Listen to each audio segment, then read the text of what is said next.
ए होचंती हेमप्रभा नायक। से आज पवित्र कार्तिक पूर्णिमा अवसर में मुरुज पकई चलती। से सबुआड़े दी तीन टा घर पकई सारे, मंदिर पाखे भी पकई सारे। वर्तमान तांको निज गृह रे पकई चली मुरुज।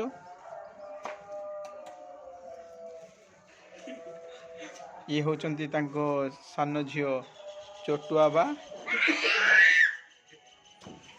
देखो मुरुज गुड़ा केते सुंदर, माने कह गले जो लक्ष्मी पादटा एते सुंदर है जे एते सुंदर है जे लक्ष्मी पाद सते कि लक्ष्मींकर पाद सकाळे सकाळे कि भोर भोर लक्ष्मी एपटे जाइछंती। आउ से एटी गोटे शुभ लाभ जहाँकि आमर दुकान बजार रे शुभ लाभ लगे कि शुभ लाभ पकई। अच्छा हेमप्रभा, ए सब शिखिल कौटू?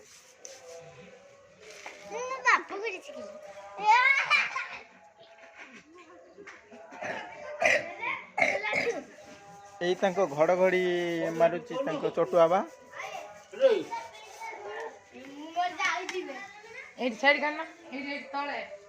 ये भी गोटे शुभ लाभ तैयारी कले बहुत बढ़िया है शुभ लाभटा। हाँ कर चौरा चौरा रे देखो जगन्नाथ बलभद्र सुभद्रा यहीटा टिके भल करथिले, किंतु जो जगन्नाथ ऊपर जो पड़ जाइए कौन ब्रोंच अधिका पड़गला। हाँ यहीटा से काटी ना, ये चटुआ बा काटी।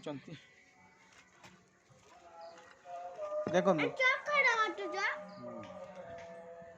हाँ यही जगन्नाथ बलभद्र सुभद्रा आविर्भाव ये भल है, सबुठ भल है जगन्नाथ बलभद्र सुभद्रा। शुभश्री चौरा ये छोट चौरा हेले भी कलश बसी, फूल भी अच्छी। हरे कृष्ण हरे राम राम राम हरे हरे। हाँ भल नाम भी अच्छी। श्रीकृष्णकर फोटो भी अच्छी, नारायण लक्ष्मींकर फोटो अच्छी, जगन्नाथ बलभद्र सुभद्रा फोटो अच्छी। किंतु मुरुज बहुत बढ़िया है। मुरुज मामा गृह प्रवेश ये देखो जगन्नाथ महालक्ष्मी पाद केते सुंदर भाव पड़ी, केते सुंदर भाव पड़ी। हाँ महालक्ष्मी पाद केते सुंदर भाव देखो यही पकेले ठीक माने कौन मुरुज ठीक भाव पड़ो। देखो के सुंदर एपट सेपट टिके भी नहीं। ये कलश बसी दुआम दुईटी कलश बस देखु केते सुंदर भाव दुईटी कलश बस आ मुरुज भी पड़ी, भोग भी लगी। ये पूजा सामग्री सब पूजा माने आलती आमर कौन दीप भी लगी, धूप भी लगी, आउ झुणा भी दि जाइए। ये देखु ये साई बाबा अच्छा, जगन्नाथ बलभद्र सुभद्रा, माता लक्ष्मी अच्छा। ये माता लक्ष्मी कलश भी बसी देखु केते सुंदर है। देखु केते सुंदर हमर प्रभु माँ माने बसी। हाँ जहाँ भी भल है, बहुत भल बहुत भल।